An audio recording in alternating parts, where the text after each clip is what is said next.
धर्मराज युधिष्ठिर कहते हैं, हे प्रभु, भाद्रपद महीने के शुक्ल पक्ष की एकादशी का क्या नाम है?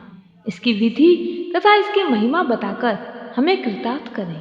तब भगवान मधुसूदन बोले, सभी पापों का नाश करने वाली उत्तम वामन एकादशी की महिमा मैं तुमसे कहता हूँ, तुम इसे ध्यान पूर्वक सुनो। यह पद्मा परिवर्तनी एकादशी एवं जयंती एकादशी भी कहलाती है। यह एकादशी पापियों का नाश करने वाली एवं उनकी सद्गति करने वाली मोक्षदायिनी एकादशी है। पापियों के पापों का नाश करने के लिए इससे बढ़कर कोई उपाय नहीं। मोक्ष की इच्छा रखने वाले मनुष्य इस व्रत को जरूर करें। इस दिन भगवान श्री हरि करवट लेते हैं, इसलिए इसको परिवर्तनी एकादशी कहा जाता है। मुरलीधर के ऐसे प्रिय वचनों को सुनकर युधिष्ठिर कहते हैं, हे चक्र प्राणी, मुझे क्षमा करें, लेकिन मुझे संदेह हो रहा है कि आप किस प्रकार सोते और करवट लेते हैं तथा आपके शयन करने पर मनुष्य का क्या कर्तव्य है, इसे आप मुझे विस्तार पूर्वक बताएं। तब भगवान श्री कृष्ण ने कहा, हे राजन, त्रेता युग में बलि नामक एक दैत्य था। वह मेरा परम भक्त था। विविध प्रकार के वेद सूक्तों व विधि विधान से मेरा पूजन किया करता था और नित्य ही ब्राह्मणों का पूजन तथा यज्ञ के आयोजन करता था। लेकिन इंद्र से द्वेष के कारण उसने इंद्रलोक पर अपना आधिपत्य जमा लिया। इस कारण सभी देवता एकत्र हो भगवान के पास गए। बृहस्पति सहित इंद्रातिक देवता प्रभु के निकट जाकर और नतमस्तक होकर वेद मंत्रों द्वारा भगवान का पूजन और स्तुति करने लगे।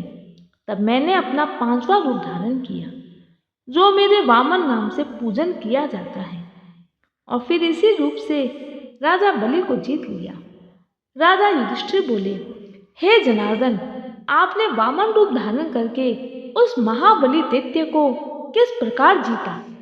तब भगवान श्री कृष्ण कहने लगे, मैंने बलि से 3 पग भूमि की याचना की, क्योंकि मैं जानता था राजा बलि मुझे कभी ना नहीं कहेंगे। राजा बलि ने इसे तुच्छ याचना समझकर 3 पग भूमि का संकल्प मुझको दे दिया, और मैंने अपने सूक्ष्म रूप को बढ़ाकर यहाँ तक कि भूलोक में पर, भूलोक में जंघा, स्वर्गलोक में कमर, महलोक में पेट, जललोक में हृदय, यमलोक में कंठ की स्थापना करके सत्यलोक में मुख, उसके ऊपर मस्तक स्थापित किया। अंत में 3रा पग रखने के लिए जब जगह नहीं मिली तो राजा बलि ने अपना मस्तक झुका दिया। मेरे पैर रखते ही मेरा वह भक्त पाताल को चला गया। फिर उसकी विनती और नम्रता को देखकर मैंने कहा, हे बलि, मैं सदैव तुम्हारे निकट रहूंगा। अतः हे राजन, मोक्ष की इच्छा रखने वाले इस एकादशी को तीनों लोकों के स्वामी भगवान विष्णु का इस दिन पूजन करते हैं। इस दिन तांबा, चांदी, चावल और दही का दान करना उचित है। इसके साथ ही रात्रि को जागरण अवश्य करना चाहिए। जो विधि पूर्वक इस एकादशी का व्रत करते हैं वे सब पापों से मुक्त होकर स्वर्ग में निवास करते हैं और यश पाते हैं। भक्तजनों, पुराणों में इसी एकादशी को परिवर्तनी एकादशी, वामन एकादशी, जयंती एकादशी, देव झूलनी व जल झूलनी एकादशी, डोल एकादशी, पद्मा एकादशी, वामन 11 भी कहते हैं। धर्मराज युधिष्ठिर के पूछने पर सुदर्शन चक्रधारी श्री कृष्ण ने इसके महत्व को कुछ इस प्रकार कहा। भगवान श्री कृष्ण कहते हैं, राजन, इस विषय में मैं आश्चर्यजनक कथा सुनाता हूँ, जिसे ब्रह्मा जी ने महात्मा नारद से कहा था। नारद जी ने पूछा, मैं भगवान विष्णु की आराधना के लिए आपके मुख से ये सुनना चाहता हूँ कि भाद्रपद महीने के शुक्ल पक्ष में कौन सी एकादशी होती है। इसकी विधि एवं विधान विस्तार पूर्वक मुझे कहें। ब्रह्मा जी ने कहा, हे मुनिश्रेष्ठ, तुमने बहुत उत्तम बात पूछी है। भाद्रपद महीने के शुक्ल पक्ष की एकादशी पद्मा नाम से विख्यात है। इस दिन भगवान हंसीकेश की पूजा होती है। अब आगे की कथा ध्यान पूर्वक सुनो। सूर्यवंश में मानधाता नामक एक चक्रवर्ती सत्य प्रतिज्ञ, धर्मनिष्ठ और प्रतापी राजा हुए थे। वह प्रजा का अपनी ओर से पुत्र की भांति धर्म पूर्वक पालन किया करते थे। उनके दुख सुख को ही अपना दुख सुख मानते थे।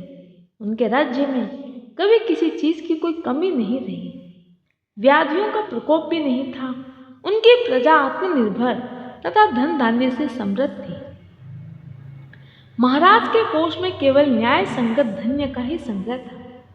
उनके राज्य में समस्त वर्णों के आश्रम के लोग रहते थे।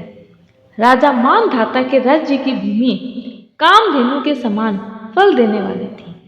एक समय की बात है, राजा को अपने पूर्व जन्म के कर्म भोग के कारण राजा के राज्य में 3 वर्ष तक वर्षा नहीं हुई। प्रजा भूख से पीड़ित होकर नष्ट होने लगी। तब संपूर्ण प्रजा ने महाराज के पास जाकर अपनी समस्या से महाराज को अवगत कराया। हे नृपश्रेष्ठ, पुराणों में मनीषी पुरुषों ने जल को नारा कहा है। वह नारा ही भगवान का अयन अर्थात निवास स्थान है, इसलिए वे नारायण कहलाते हैं। वे ही मेघ स्वरूप होकर वर्षा करते हैं। वर्षा से अन्न पैदा होता है और यही अन्न से प्रजा जीवन धारण करती है। लेकिन इस समय अन्न के बिना प्रजा का नाश हो रहा है। अतः ऐसा कोई उपाय कीजिए जिससे हमारे योगक्षेम का निर्वाह हो। राजा ने कहा, आप लोगों का कथन सत्य है, क्योंकि अन्न को ब्रह्म कहा गया है। अन्न से प्राणी उत्पन्न होते हैं और उनसे ही जगत जीवन धारण करता है। प्रजा के ऐसे वचन सुनकर राजा मानधाता ने कहा, ऐसा बहुतायत सुना जाता है और जिसका पुराणों में भी विस्तार के साथ वर्णन है, वो यह कि राजाओं के अत्याचार से प्रजा को पीड़ा होती है। लेकिन जब मैं बुद्धि से विचार करता हूँ तो मुझे अपना कोई अपराध दिखाई नहीं पड़ता। अब आप ही बताएं, ऐसे में मुझे क्या करना चाहिए? तब प्रजा ने कहा, राजन, इस समस्या का समाधान कोई तपस्वी मुनि ही कर सकते हैं। आप अति शीघ्र उनकी तलाश में जाएं और हमारी समस्या का निदान करें। ऐसा निश्चय करके राजा मानधाता अपने मंत्रियों के साथ में त्रिलोचनधारी को प्रणाम करके सघन वन की ओर चल दिए। वहां जाकर मुनि और तपस्वियों के आश्रमों के आसपास घूमते फिरते। देखते ही देखते उनकी नजर ब्रह्मपुत्र अंगिरा ऋषि के चरण कमलों पर पड़ी। राजा अति प्रसन्नचित होकर हर्ष से भरकर वहां उतरे और इंद्रियों को बस में रखते हुए हाथ जोड़कर मुनि के चरणों में प्रणाम किया। मुनि ने भी राजा का अभिनंदन किया और उनके राज्य के 7 अंगों की कुशल क्षेम पूछी और राजा के आगमन का कारण पूछा। राजा ने सारा वृतांत कहते हुए मुनि को अपनी समस्या से अवगत कराया। आगे राजा कहते हैं, हे ऋषिवर, मैं धर्म अनुकूल प्रणाली से अपनी प्रजा का पालन कर रहा हूँ, फिर भी मेरे राज्य में वर्षा का अभाव है। ना जाने मेरे कौन से कर्म का ये प्रभाव है कि मेरी प्रजा मेरे राज्य में भूखों मर रही है। इसकी क्या कारण है, ये आप ही बता सकते हैं। ऋषिवर बोले, राजन, सब युगों में उत्तम सतयुग है।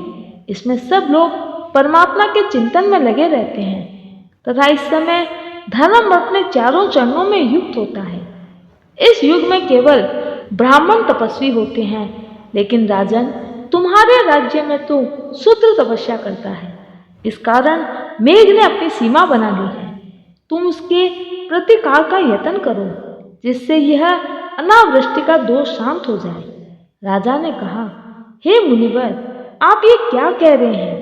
एक तो वह तपस्या में लगा है, दूसरा वह निरपराध है, अतः मैं उसका अनिष्ट नहीं करूंगा। आप उस दोष को शांत करने वाले किसी धर्म का उपदेश दीजिए। ऋषि बोले, राजन, यदि तुम ऐसा मानते हो तो तुम एकादशी का व्रत करो। भाद्रपद महीने के शुक्ल पक्ष में जो पद्मा नाम की एकादशी है, उसका तुम विधि व्रत पूर्वक पालन करो। व्रत के प्रभाव से निश्चय ही तुम्हारे राज्य में उत्तम वृष्टि होगी। हे राजन, तुम अपनी प्रजा और परिजनों के साथ इस व्रत का पूरी विधि विधान के साथ पालन करो। ऋषि का वचन सुनकर राजा अपने घर लौट आए। उन्होंने चारों वर्णों की समस्त प्रजाओं के साथ भाद्रपद महीने के शुक्ल पक्ष में एकादशी का व्रत किया। व्रत के प्रभाव से मेघ बरसने लगे, पृथ्वी जल से लाभान्वित हो गई, हरी भरी खेती सुशोभित होने लगी। आगे भगवान श्री कृष्ण कहते हैं, धर्मराज, इसका महात्म सुनकर मनुष्य सब पापों से मुक्त हो जाता है तथा लोक में सुख व परलोक में स्वर्गीय गति को प्राप्त होता है। इस तरह युधिष्ठिर, मैंने तुम्हें पापों का नाश करने वाली परम सुखदायिनी पद्मा एकादशी का महात्म सुनाया। इसको सुनने और कहने मात्र से व्यक्ति अपने पापों का नाश कर लेता है। जय श्री कृष्ण।